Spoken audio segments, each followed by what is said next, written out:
রসুন একসঙ্গে বেটে নিব। আজকে বানাবো কাসকি চিংড়ি মাছ শুটকি। এই তো চিংড়ি মাছ শুটকিগুলো টেলে নিছি মসমস করে। দেখবেন কীভাবে ভর্তাটা বানাই।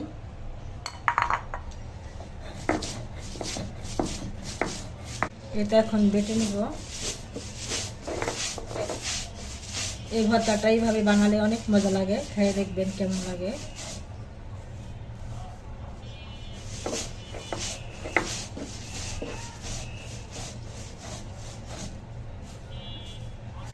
এই তো আমার এটা বাটা হয়ে গেছে। এখন পেঁয়াজটা শেষে দেব। পেঁয়াজটা শেষে এটার সঙ্গে মিক্স করব।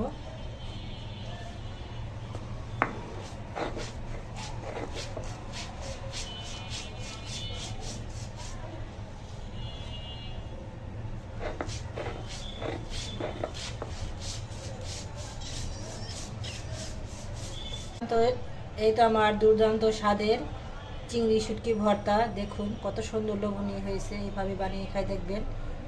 ভালো লাগলে লাইক, কমেন্ট, সাবস্ক্রাইব করবেন। এই তো আজকে দুপুরের মেনু: চিংড়ি মাছের শুটকি ভর্তা, টমেটো ভর্তা, পুঁটি মাছ ভাজা, পুঁটি মাছ ভুনা, চালতা দিয়ে ডাল রান্না। এই তো আমার আজকে রান্না। ভালো লাগলে লাইক, কমেন্ট করবেন। কেমন হয়েছে বলবেন সবাই কমেন্টে। সবাই ভালো থাকবেন। আল্লাহ হাফেজ।